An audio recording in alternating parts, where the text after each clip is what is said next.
bit too low there. Okay. Probably one. It's okay.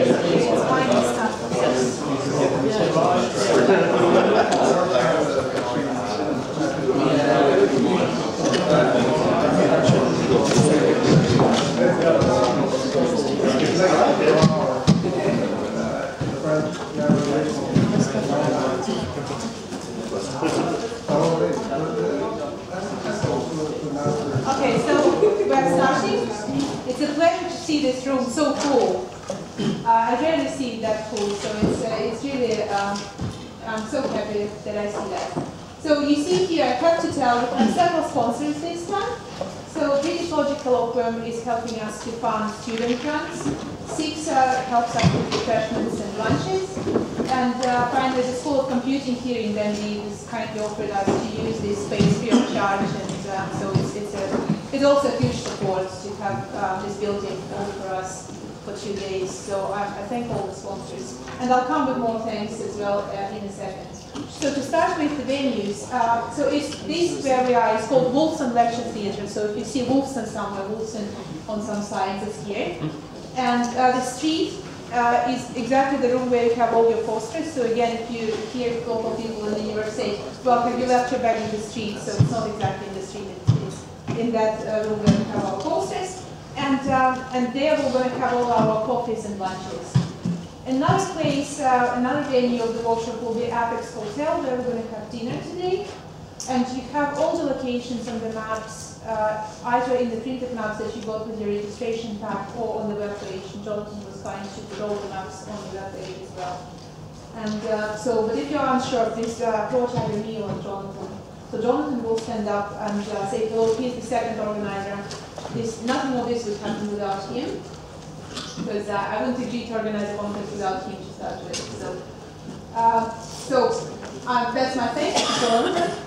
And to Sebastian Stein is the second organizer. Sebastian is here now.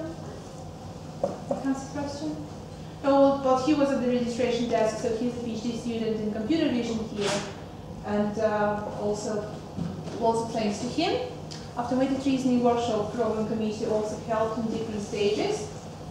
And I want to thank two invited speakers who agreed to come today. First one is Joseph Robin. He's going to actually tell us about machine learning and automated reasoning. And Joseph, if you can stand up and say hello to everyone. Hello. Well, invited speakers in this workshop play a very special role, because as you have noticed from the program, there are discussion sessions organized around invited talks. And so we're basically going to focus on two topics determined by our two invited speakers. So this is the person we're going to interrogate today on several occasions. You're welcome. The second invited speaker is Manfred Kerber. So here's him. So it's another very important person. We're going to have a lot of discussions with him about his talk and also during the special discussion session. So actually I've changed a little bit the traditional workshop flow of automated reasoning workshop. And the program committee is skeptical about that, I know. Some of the program committee is skeptical about my innovations, but normally in automated reasoning workshop we had 5 minutes presentations, and a lot of effort was going into organizing poster sessions where all of the discussions were taking place. Well, it's completely my fault to change this. So this year we have 15-minute talks and 5 minutes for discussion for every regular presentation. And this comes from my own experience. I once came to automated reasoning workshop and felt that 5 minutes were not enough for me to tell all I wanted. So I changed it this year using my authority that I'm an organizer. But please, could I ask you, with this, we increased time 3 times now to 15 minutes. Could I ask you not to trespass 15 minutes and really leave 5 minutes for discussion, because it's really an important part of the workshop to have that discussion, okay? Please don't go on for 20 minutes, because that will be 4 times increase and the programming committee will never forgive me. So then we still have this traditional poster session the automated reasoning workshop has, and it's today at 4:30. Nevertheless, I asked everyone to hang their posters just now, so that during all the coffee breaks and during all the lunches, we can still see those posters and have those discussions, because it's all nicely organized in one and the same room. And finally, the special discussion sessions that I noticed arranged around the invited speaker topics. So I also want to thank session chairs. I think we have absolutely fantastic set of chairs this time. So 2 of the chairs will be invited speakers, and plus several people agreed to chair different sessions. So Ursula Martin from Queen Mary London will help us with today's discussion on machine learning for automated reasoning. She has her own perspective on this. She's been working with mathematical knowledge discovery for a while now, so hopefully she will contribute to this discussion. Alexander Bolotov, Westminster, will chair invited talk 2 tomorrow. We have Lily Gorkieva, who agreed to chair temporal model logic session. Renata Schmidt from University of Manchester is right there. She'll help us to do non-monotonic logic. So can I can't see Ursula, can you see? No, Ursula is now busy. So Alexander Bolotov is going to help with invited talk 2 is right there, so if you can just wave your hands so everyone knows you. Lilia is right there, so here's Ursula. Ursula, we're just on the slide where we mentioned you. Very good. Goodness me. I've been in this room before. I always find it so scary. Even more scary if you're up at the top. So Anthony Lin from Oxford will chair the model checking session. He's there. So could you stand up so everyone sees you? But I really count on session chairs for this workshop to make the discussion more interesting and conceptually richer. Okay, so that's why I'm at the moment want you all to see who they are. Roy Dieckhoff is a world-class expert in Tableau and calculus, so he's going to chair that session. Thanks for agreeing to do this. And Peter Nightingale will join us for the constraint satisfaction session. And that's done. I'm done with my welcoming speech, so I hope you enjoyed the workshop. And please welcome John Corbin and his talk in informal way, AI over large formal knowledge bases.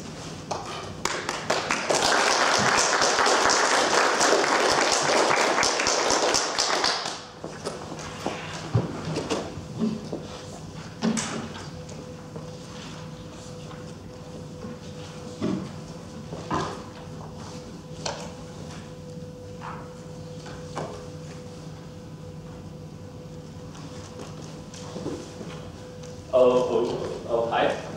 So it's a pleasure to be here. Thanks a lot for inviting me. I've never been here before, so I do not know what the interaction mode is. So Ursula is the chair, so I guess you will. No, I'm chairing your session. Ursula will chair the discussion session. So I'm here, and I'll make sure Audrey is maintained. If it's more question oriented, or if you just want me to talk for 1 hour. Well, it's up to you. Do you want us to ask questions during the talk? It's fine if you in chat. I have packed quite a lot of things into it. You can see the title. It's about one decade. So I cannot pack it in full detail in 1 hour. So I guess it slightly also depends on you to really ask questions about what you're interested in. So let's get into it. So the structure of the talk is, I would like to give you some motivation, which is fairly kind of large scale, fairly ambitious, and people get usually quite critical when they hear these fancy AI ideas which that have failed a long time ago. So after I give you all these fancy AI motivation, I'll switch to examples of things which actually work, and you will see that there really are things in which... I wouldn't call Google AI, the fancy AI that failed a long time ago. Google failed. No, I said I would not call Google fancy AI that failed a long time ago. But many people who knew about AI before Google came, they knew the AI winter, etc. So, I think actually, wasn't the AI winter debate in Edinburgh at some point? The one in which John McCarthy. I interrupted you, yeah. Oh, okay. Oh, sorry. So after some of these introductions, I'll show you basically three ways in which we use some AI and machine learning methods today to do automated reasoning, and that's most prominently premise selection. If you want to do reasoning over large formal particular mathematical knowledge bases like Isabelle, Nizar, Hall, etc. There are also methods which really improve automated accuracy. If you have set of related problems and particularly large problems, that there are also ways how to improve the rate of automated accuracy internally. And the third thing is probably the most AI thing, that's kind of systems or meta systems which in some ways interleave the say inductive and deductive parts of the AI method, so say the machine learning parts and the automated theoretical parts. And if I have time, I might say some funny stories and some challenges. So for the motivation, so since 2007, when Larry Paulson released a tool called Sledgehammer, which helps Isabelle people to prove theorems more efficiently in the Isabelle systems, there has been quite reasonable excitement about the possibility to use automated reasoning methods to assist interactive theorem proving and web verification. So I talked with Larry at the last year, and his opinion is that this technology today gives him about 4 times speed up in comparison with the state before we had this technology. The speed of interactive theorem proving thanks to these technologies at this point is about 4 times that it was, say, in the year 2000 when we didn't have this strong automation tool. So that's certainly a very good motivation about why to do automated reasoning over large formal knowledge bases. But as I said, my motivation is more ambitious, and the motivation is basically that AI is today split into 2 parts, where there's this deductive AI, like automated theorem proving, which used to be called AI in the 70s and 60s, but it no longer is called AI. And today what is called AI is Google, machine learning, etc. So these people very much feel to be the right AI today. But they also are the right AI because they don't really do any deep reasoning. They don't do what mathematicians do. They don't discover long chains of correct reasoning. So if you want to emulate a mathematician or a scientist, I think you have to do both these things. You really have to have access to a lot of data, and you have to have some pattern matching and data mining capabilities to look at the data. But you also have to have the deductive reasoning capabilities to really infer various things from the data. And sometimes those things which you infer are very surprising, so they might contradict your initial intuition about the data. That happens in science all the time. Like quantum physics is very counterintuitive, or relativity is very counterintuitive, but thanks to deduction, we arrive at some things which we have to accept and counter itself. So to be able to do at least mathematics and perhaps eventually science automatically, we really should be looking at systems which can do both these things and perhaps combine these 2 kinds of methods. So that's my ultimate motivation for doing this. and the way how to get to it. So where can you do deduction? It's hard. Yeah, I might tell you later how hard it is. If you have a small contradiction in your theory, if you use today's automated reasoning, automated theorem-proving techniques like vampire, E, etc., you will solve everything. If one contradiction is enough for you to solve everything. So then basically it seems to me that there is just one good large object of studies today, and that's these libraries of formal, you can say mathematics, but it's not mathematics, verification, etc. Still in these large libraries, which contain really a lot of deep thinking, or we would say mathematical thinking, which is non-contradictory, and which is totally understandable to computers. Because it's formally verified, it's totally understandable to computers.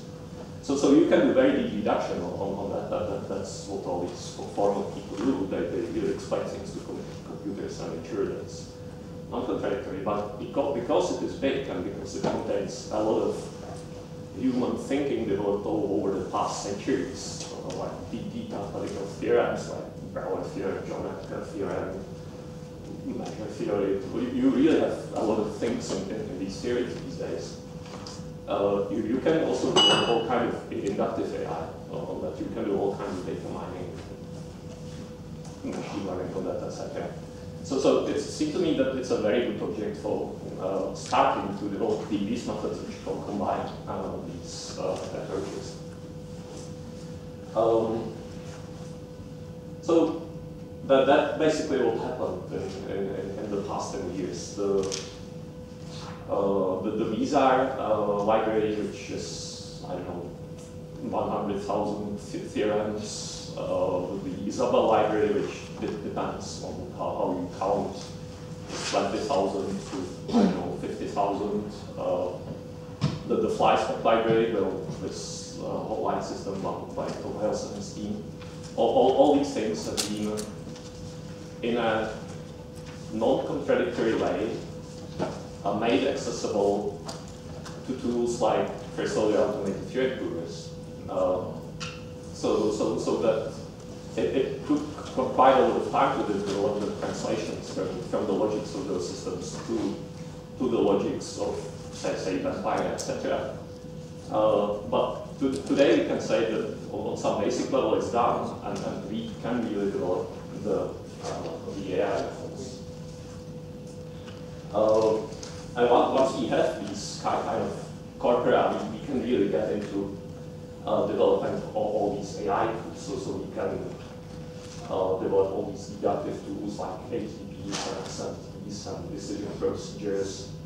I mean, we can obviously use everything which the Google people developed, all these statistical machine learning tools and all these kind of symbolic machine learning tools like, I don't know, inductive logic programming and latent semantics, genetic methods, etc. And what we can do, as they typically cannot do so well, we can also build combined systems. We can really combine deep deduction with machine learning. So that's the interesting stuff that we can do. We can also test performance, and as the performance grows, and it has grown in the past 10 years, we can extract more and more difficult problems from these contracts. And basically continue this loop of developing stronger and stronger AI on these contracts. And so as I said, well, one of the things which really helps that it's useful. It's useful at least for the formalization people, for the verification people. But one other thing which I should say, and which in my opinion is crucial for this not ending up in some wave of hype, in some next AI hype wave, is that it has to remain useful.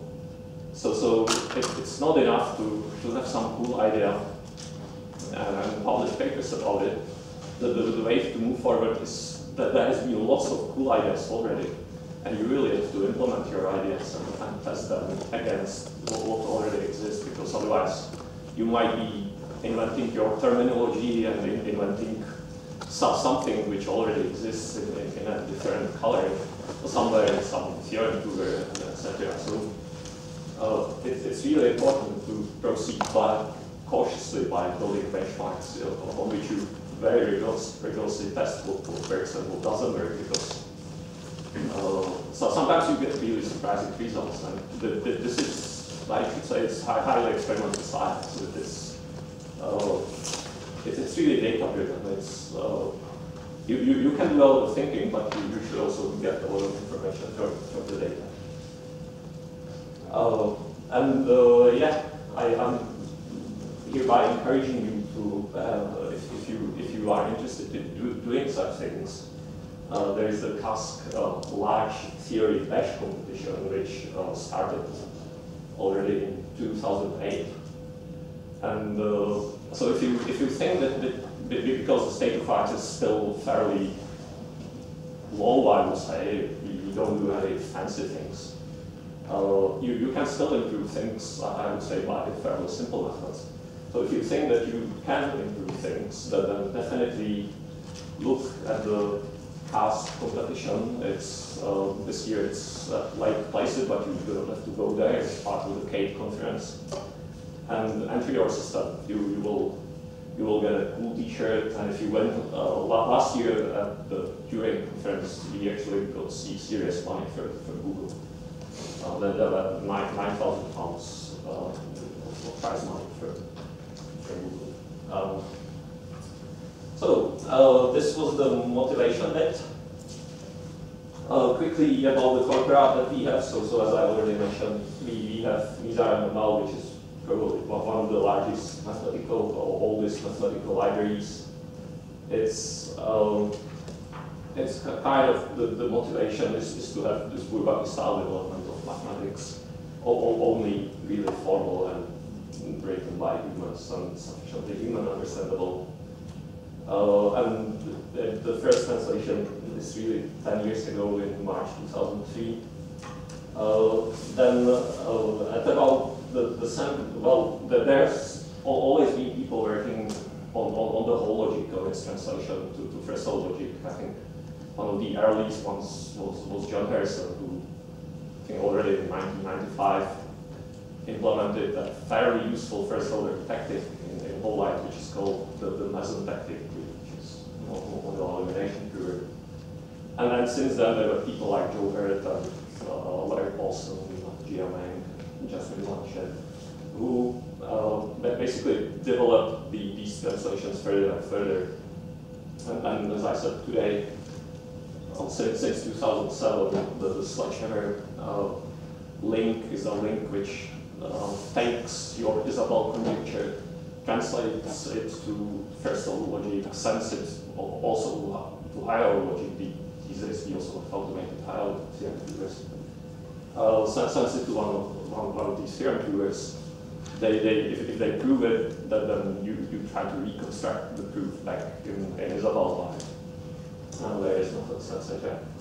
And then very recently we did, with Cezary Kolicik, we did a similar work for light and especially for the fly spectral purpose by Tom House. So that's a very newly developed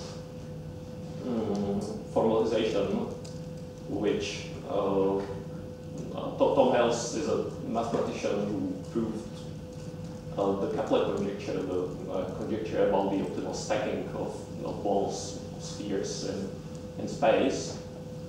And the proof requires quite a lot of mathematics, but it also requires quite a lot of computation. The verification of that proof was difficult and was taking a lot of time. And it turns out that basically the only way how to verify the proof is to do it formally, and Tom is doing it for light. And the fly spec formalization is today about 14,000 theorems. So it's also a sizable piece of mathematics. Okay. Yeah. Do we know sort of the percentage? How much is done of that now, of the whole? Of fly spec? Yeah. All of the mathematics is done.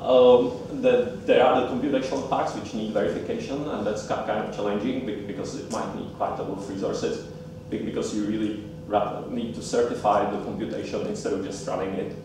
So on his page, he has, there are still some nonlinear equations which need to be run. I believe the technology is basically developed for doing that, but they really need the computational resources to do it, and it hasn't been fully done yet. So we cannot say at this point that the complex Kepler conjecture holds. That's still not totally formally verified. But I think all the human work was basically done, unless something weird appears in those non-linear equations, which is still to be verified.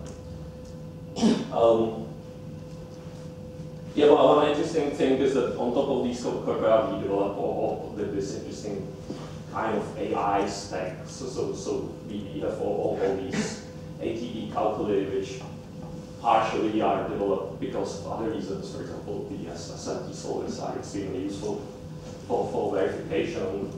There are instantiation-based methods which appeared for different reasons, but again are fairly useful for these large theories. There is very much Stefan Schulz on eProver, which he did before these large theories appeared. But it's very kind of AI style, and it's so in the meantime, he really added, he has been adding the AI features to eProver to make it very suitable for these large theories. And we currently do not influence the progress, for example, in statistical machine learning, but there is a lot of progress without us. I think that there is a wealth of methods which have been developed in the last 15-20 years of machine learning that we really just need to import, modify, and tweak for our users. Okay. So I do not see the time anyway on this. Okay. So let me get to these applications that we do. So as I said, the biggest and most established today is premise selection. So it's really the most obvious thing that you have to do once you have translated a large library for tools like Vampire and E. So especially back in 2003, well Renata is here, so I hope she will not bash me too much, but the tool which is very useful, for example, for Mizar with its, when it's translated type system, when its type system is translated into first order logic is sparse, because it does all kinds of soft type reasoning. So that's good. I could use it in 2003, and I was. But at the same time, if you gave sparse a problem which has signature 500, which has something like, I don't know, 500 symbols in its signature, then just parsing the problem would probably take 5 minutes, because simply the data structures in these theory proofs weren't optimized for large theories. There was nobody thinking about, like, the problems which people are solving was give me a group and show that if it has some property, it has another property. So you need, I don't know, three symbols, and you don't optimize the data structures for this.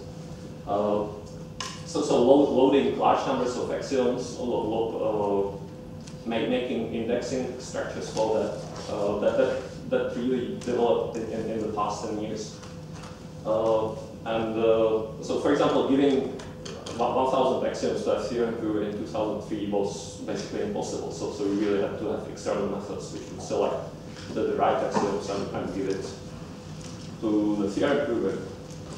And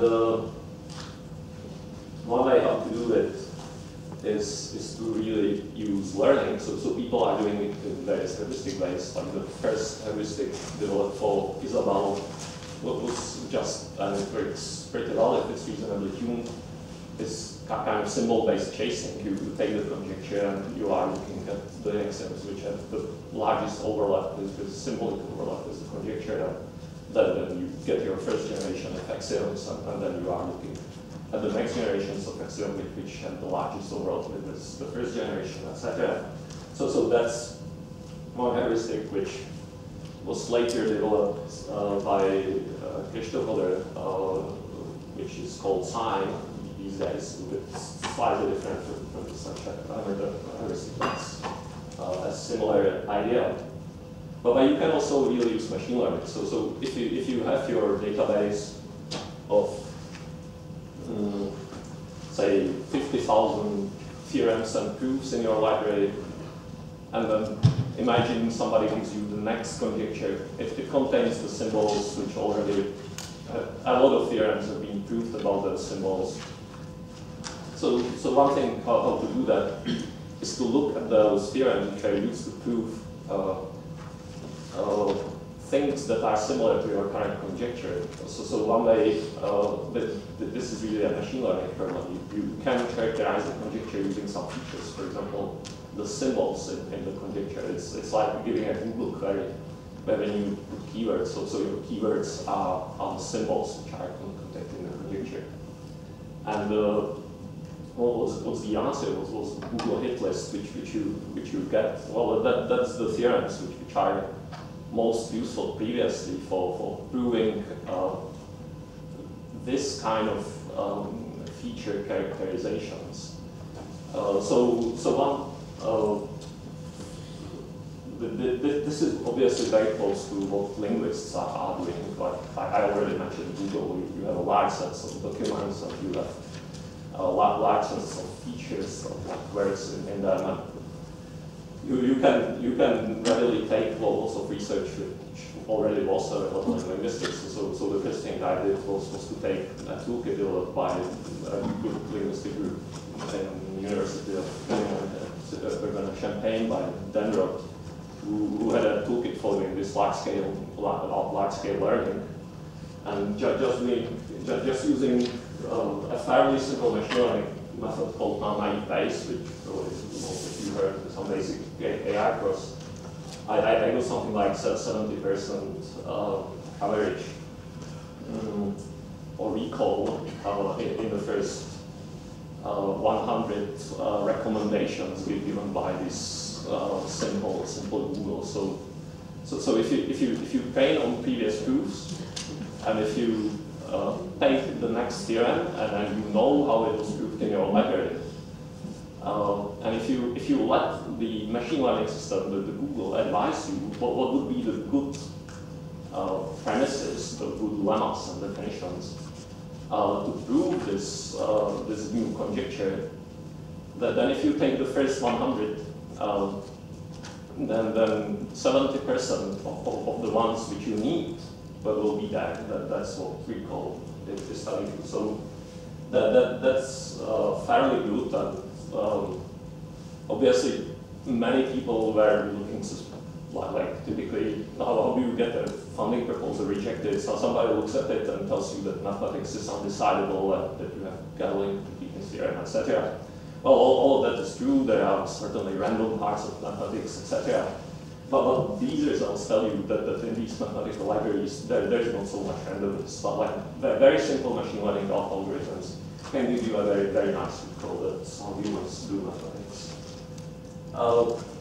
And that leads to obviously to a lot of interesting issues, like how do you characterize the theorem? What are the features? Which is it just the symbols or some shared terms or whatever?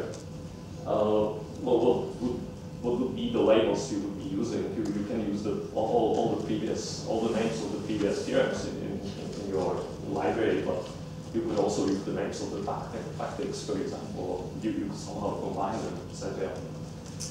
So it's really wide open field for all kinds of AI methods. Here is a couple of slides about this. This is about one year old evaluation which we did on this MPTP2 2078 benchmark, which is just 2078 theorems translated from the Mizar library, so that it's not too big because the Mizar library is still quite big, so that we can run all these task competitions. The organizer, which is Jeff Software Future, asks me to produce a small benchmark. So this is one, and the graph shows 5 systems. So the best one, the blue one, are kernel methods. That's one of my students called Daniel Kuhlein, called multi-output ranking conjugate gradient. So it's basically some kind of kernel-based learning, and you can see that it has. So if you ask for about, I don't know, 30 best Google hits, you will have about 80% coverage of the premises which the formal proof really needed. So the coverage is getting, you can see that better than. So the snow is, for example, the naive base, the thing which I was talking about on the previous slide, which is good but beaten by the kernel methods. And then there are other methods. You can see the sign, which is the dotted green line. That's the non-learning heuristic method, which has a very bad machine learning based evaluation. The recall is low. But look here. So when you do machine learning, you just do training and testing. You just have some training data and some testing data. And these are the things, these are the graphs that you draw. It either fits with your examples or it doesn't. Well, as I said, our domain is much cooler than just simple machine learning. So once we get the premises, we can really feed them to an automated theorem prover. And the automated theorem prover is the ultimate truth teller. Well, if it obviously has some limitations, but it's a much stronger semantic check than just comparing two sets of premises. The machine learner will tell you, well, if you recommended me different premises than the premises which are needed for the proof which is in my library, then you are simply wrong. Well, but we all know that in mathematics we can do lots of alternative proofs that these are direct with graphs, and you can do proof from this, but also from this, etc. So the machine learning might not be totally stupid. It might just be recommending to some different proof. It might be even more clever than the human. The proof suggested by the machine learning might be simpler than the proof suggested by the theorist, by the human library. So the thing to do is to really feed these premises to automated theorem provers, and then you see these graphs where the good machine learning is still good.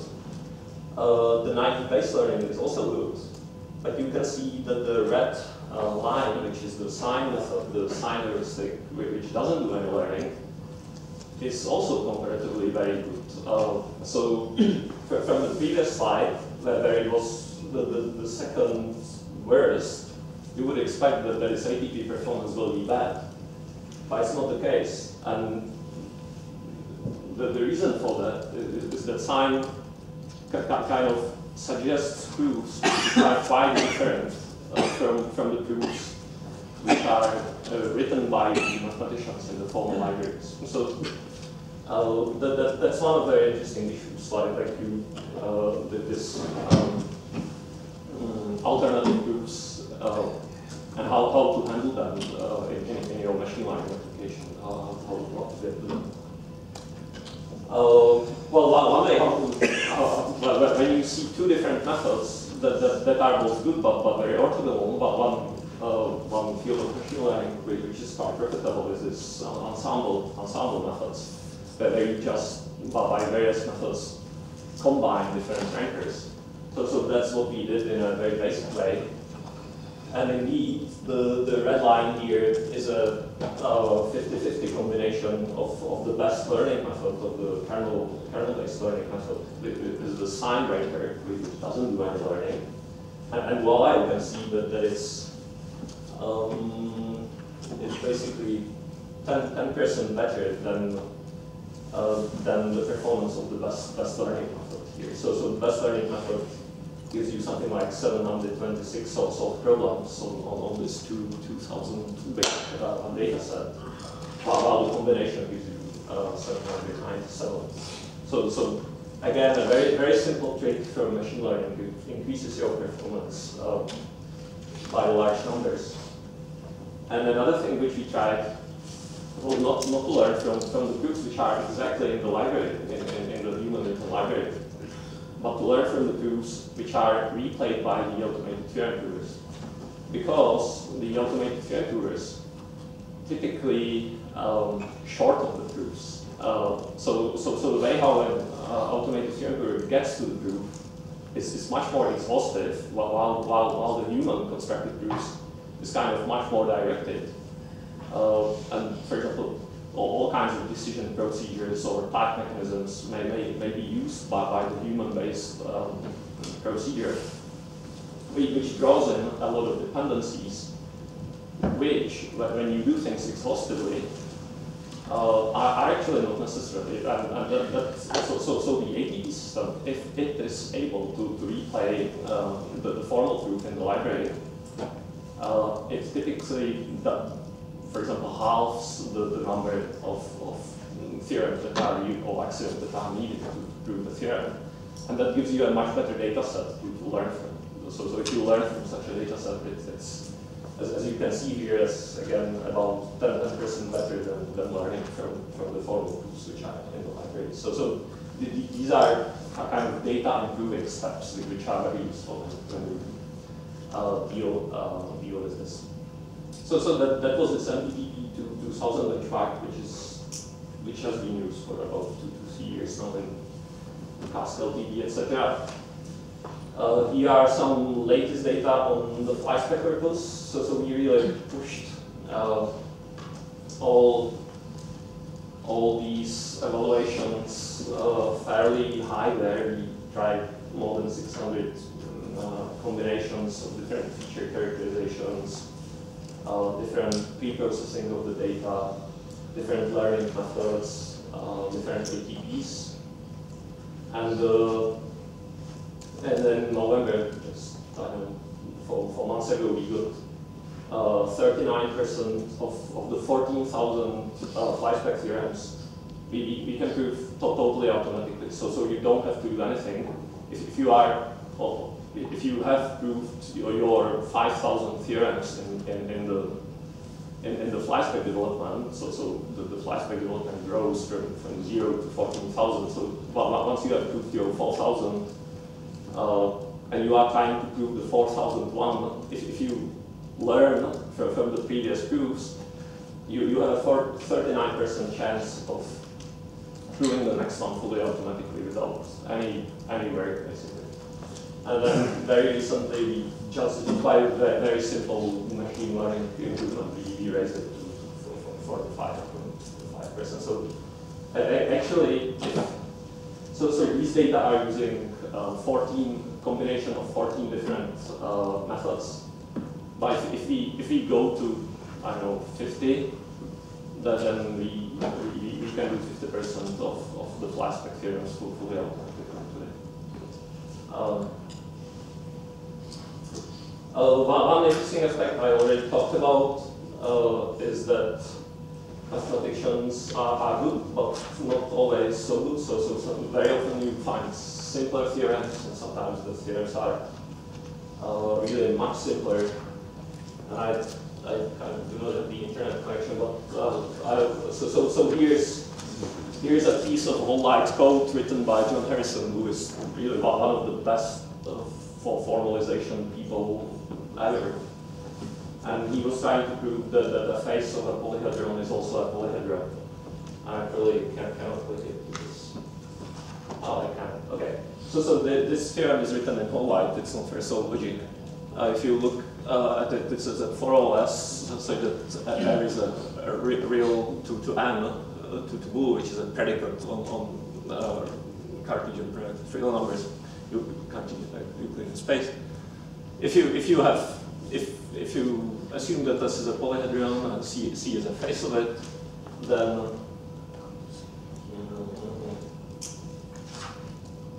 then C is also a polyhedron. So that's a simple theorem which took him quite involved reasoning. It's about 20-line technical proof, which really goes into, it kind of uses heavy weapons. He expands all kinds of definition. He uses the definition of phase, this phase of polyhedron explicit, for example, that really uses the kind of computational definition of phase, etc. And so he expands the definitions, and there he does the reasoning. While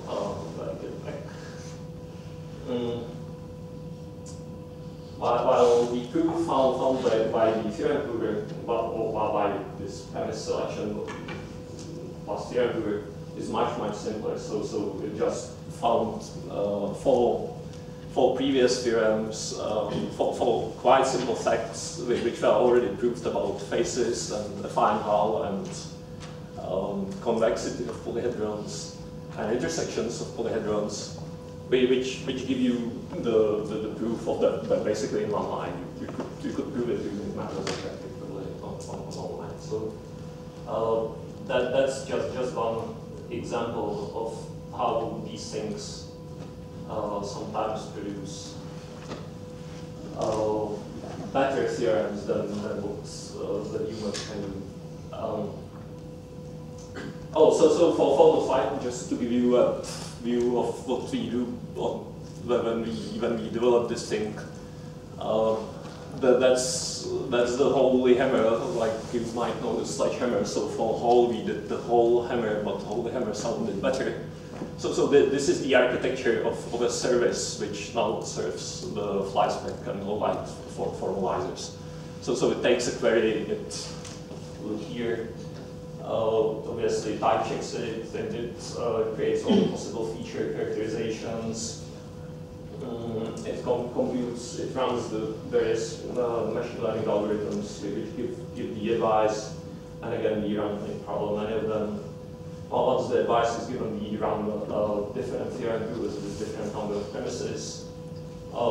If some of them succeeds, we extract, we do the proof reconstruction, we extract the extremes which are useful for the proofs, and again in parallel we run various proof reconstruction mechanisms in the interactive theorem proof.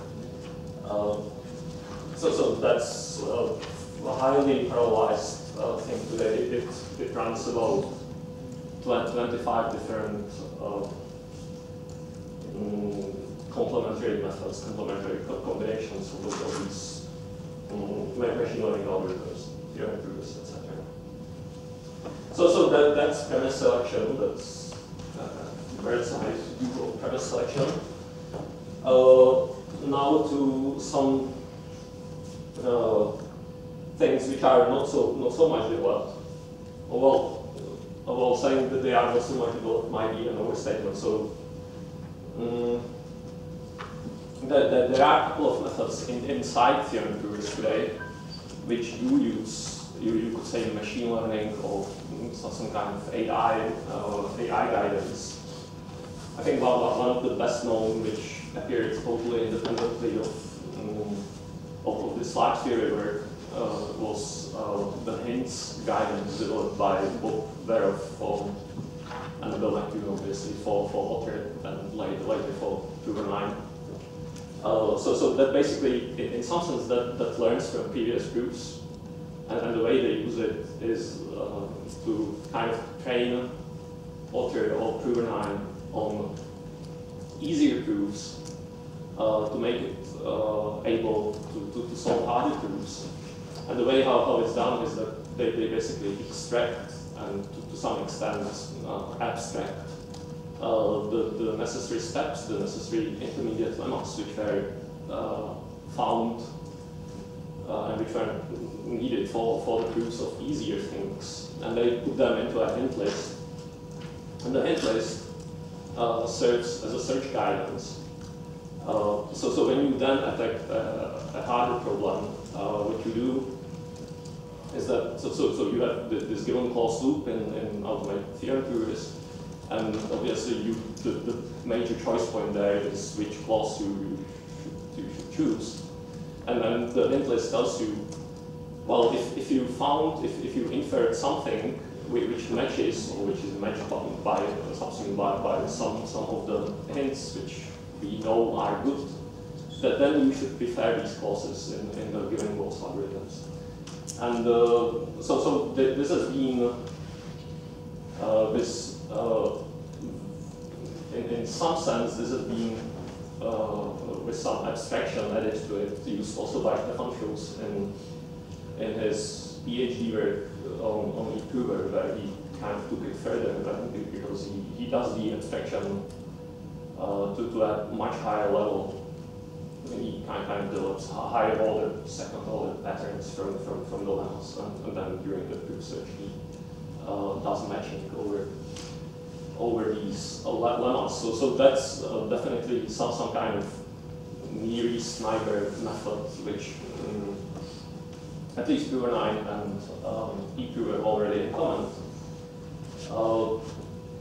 I must say, I did some minimal experiments with Prover 9 and can't say much about it, but the way Stefan has it implemented never really worked for me too well. But what worked for me much better is a thing which he developed really as a response to these. I think he did it in 2006 when doing some experiments with Larry Paulson. He developed this conjecture relative symbol weight heuristic in E, which is also in some sense basically just nearest neighbor. So when you have these large theories, you have, for example, 200, 500 axioms in your problem. And the way how he kind of discards the things which are not so relevant to proving the conjecture is by having a clause evaluation metric, which says, well, the closer in the symbol metric the axiom is to the conjecture, the better. So that's, and again, he can parameterize it and tune it in many ways. And using this very goal-directed heuristic, the performance of E can be really very significantly improved. And again, it's just that, so I think he recently made it even more complicated. So for example, in Sledgehammer, as I said, they have these generations of axioms which are more and more distant from the conjecture. So he can kind of mirror it on the in the clause evaluation metric. So he can look not just at the symbols which are directly in the conjecture, but also in the symbols which are kind of in the axioms which are on the first layer and prefer them, etc. And that's again pretty useful. So this kind of symbolic, I could say statistic like linear Snyder method, and much more semantic method, which again has been helping quite a bit, is the semantic guidance, which goes back really, I think, John Slaney and his work on Scott. So that's basically using models and counter models to guide your given clause, and that's I think it's not implemented in eProver, but it's implemented in Prover and Prover 9. But that's already a fairly different AI, if you even can call it AI. But I think people wouldn't call evaluation in models AI. But for us to kind of experiment with all these methods and try to find out what works better, and it's on the same level as for example, these symbol-based heuristics. And then we have all these methods how to steer theorem theories. Many of them can interact in really foreseeable ways. Like for example, eProver has so many parameters today, and the parameters have meta parameters. So if you expand it, you get to a number like 1,000. So how do you tune these things? How do you develop good combinations of parameters, good strategies for these things? So one thing I did last year, basically out of desperation, because eProver was much worse than Vampire on my set of problems, and there was this Turing competition with the Google money, and I needed to improve ease performance in 1 week by about 20–30%. But it just shows you how simple the thing, how the simple things still help really a lot today. You don't really have to do any hard thinking. The simplest thing helps you a lot. So that this blind strategy maker, you kind of have a meta loop, which tries, you can do it by genetic algorithms. I did it by iterative local search. There's a paramodel system which is usable for doing iterative local search over set parameters. So the thing which this blister system does is that it iteratively, by the local search, it improves strategies on easy solvable problems, trying to decrease basically the number of given clause loops in which you solve these problems. So you could say that it decreases the time need necessary for solving these problems, but counting the number of given clause loops is a better metric for this. So because the problems are easy and solvable, the iterative search is kind of fast, because you typically give it 1 second, it varies or it doesn't vary, and it tries to iterate combination. Well, and then the iterative local search is good enough to get you into some local optima. Now eventually even to global optima, but what should be your optima? Well, there typically isn't one best strategy for all of your problems. So you really want to have diverse strategies for different kinds of problems.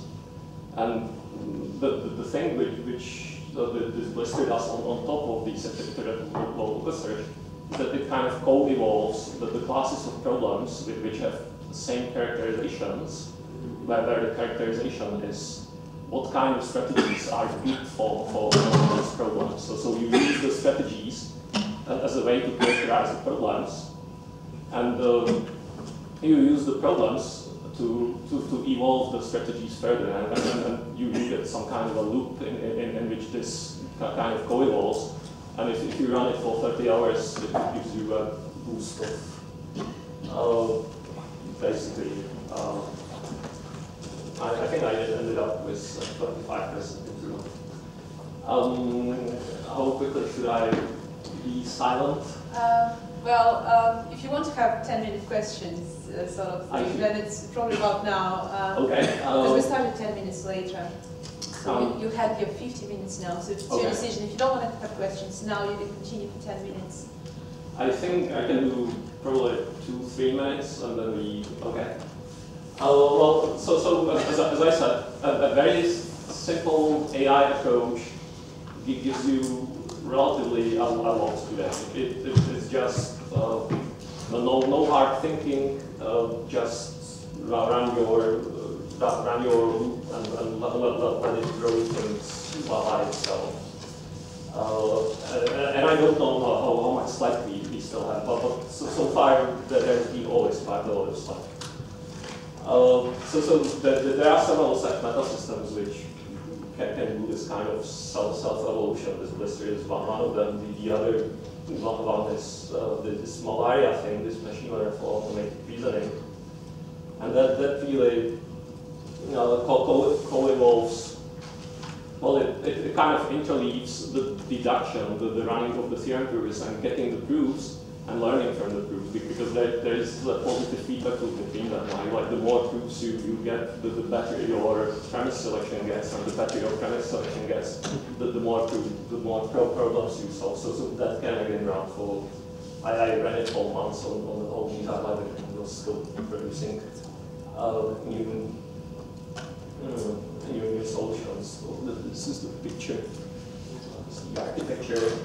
And you can obviously do these things also on a lower level. So one fairly prototypical system which we did is this mail code, this machine learning function trigger, which basically pushes this into a fairly basic but fairly efficient tableau trigger called lincode. So we just learn from every closed branch and advise every inference step. And obviously it's very expensive because the machine learning advice costs us much more than the basic inference step we need to. But well, the proof search shortening which we got was a factor of 20 when we come to the average for all the problems in the benchmark. So it's again very simple and fairly efficient. So some of the lessons learned. It's not really hard at this point. You don't have to do much to improve things. Some things need some kind of cleverness in when you should touch these things, or where you should touch these, at which point you should put some of these AI methods. Like sometimes you need to know what was the right spot to place these things.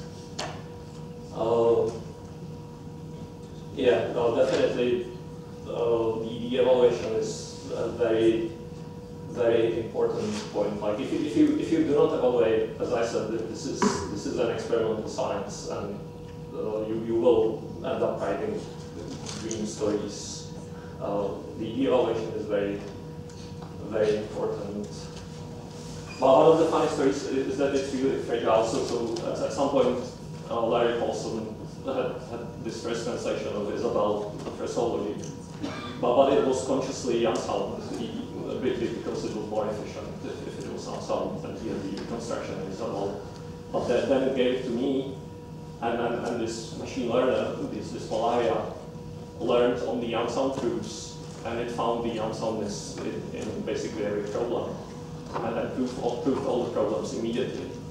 So in that way, I solved all these about problems, but it wasn't useful for Larry because the proofs were done from the unsound encoding, and he couldn't reconstruct the problems back in his level. So it's really important that the translation is kind of carefully done, that you don't introduce unsoundness, or at least that you have decent reconstruction which can guide these things. But there are some challenges, like I think this premise selection is still a huge topic. As I showed for slides, we just improved it in March by 7-8% by fairly simple methods. Especially for whole Isabel, these translation methods. And for example, high-order automated improving SMTs, etc. That's all very useful for formalization people and verification people. There are many things to do with, for example, concept introduction, lemma introduction, conjecturing, etc. One interesting problem is that when you get an ATP proof, it may be very complicated. David Samsky, with my colleague from Charles University, has proved a fairly new theorem in quasi groups, but he wasn't able to publish it because it's too long. It has 50,000 steps in one nicety, and nobody understands it. And I think one of the things which we are getting to is that when we have this strong advisors like this Holdenhammer system, we could use it really as a kind of semantic layer for this integration of later written texts, of trying to parse a later written text into threshold or higher logic, and then see you using all these struct tools whether we can make sense of it, whether we can, for example, reconstruct the proofs. Yeah, so here are some acknowledgements. That is the Prague automated reasoning group. Cesare Kalshik did most of the work on the Holy Hammer. Many ATP, ITP people learning to reason people in the Netherlands. And finally, don't forget to submit your Google system to Pascal TV 2030. That's what you should do if you are interested in this. Everybody is welcome. Thank you.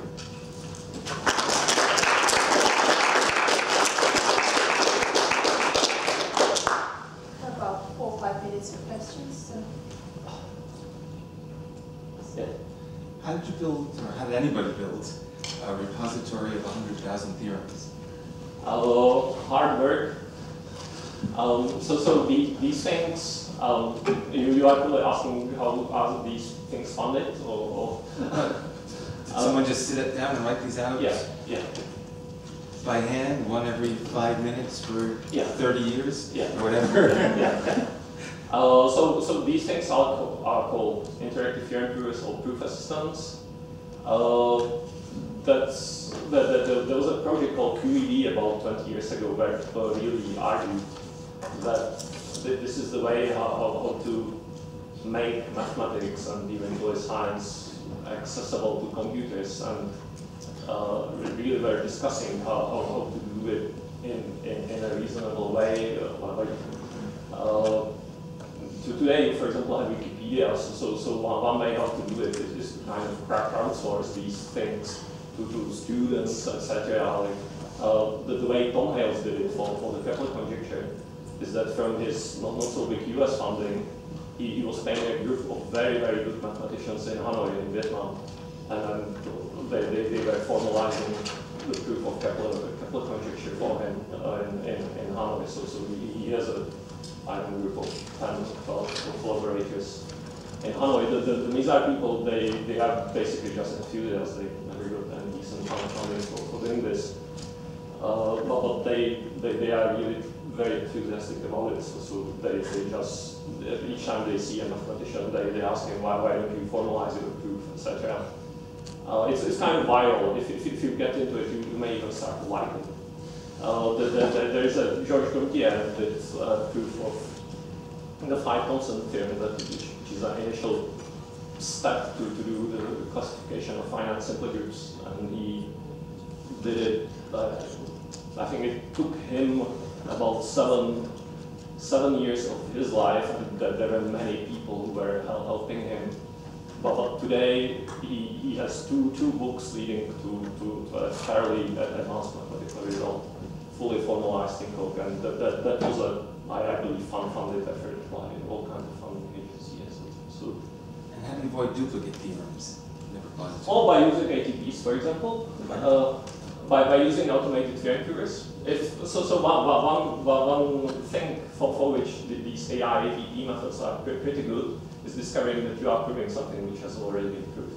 So if you are proving something, like give it to your Google, and your Google tells you, look, here's a theorem using which you might be able to quit your current conjecture very quickly. Well, if it's just one theorem from which your theorem follows, then probably you shouldn't be stating your conjecture, because it's just probably a special case of the general theorem. So that's one way, but you have all kinds of other uses. Yeah. Do these proofs in the project, are they all constructive, or do you also allow proof by contradiction? There is a fanatical division in mathematics. It's like Protestants and Catholics. So some people are constructivist, some people are classical. So there are 3 well-known systems which are constructive. The very well-known system which is constructive is Coq. And there is Agda and Neutral. And there are systems which are classical. There's like Mizar is classical, whole light is classical, and Isabel is classical. So it's kind of, for some things you definitely want a constructive system because you want to do some kind of programming in it, and program extraction from the proofs, etc. For some, well, like for example, if you have a classical mathematician who does general topology, he doesn't know anything about constructivism, so it's both. Yeah. But has there been an instance in your work where the human proof is a proof by contradiction, but once you formalize it, you can actually show it's constructive. Not in my work, but I could imagine that you get such things. I didn't really. Well, it's fairly easier to search for classical proofs than for constructive proofs. But I can imagine that if you run things like I incope or one of these intuitionistic theorem provers, then it could give you a simpler proof than what some human did somewhere, and it would be constructive. But nothing that you know of as an example at the moment.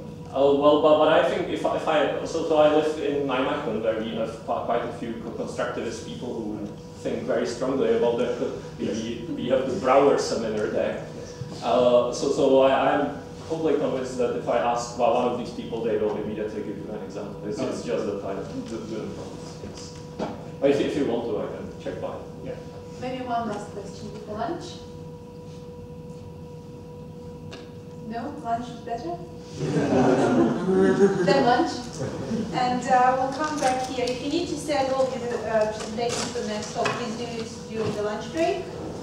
And some people didn't register before coming because they were late or something. We'll continue registration now.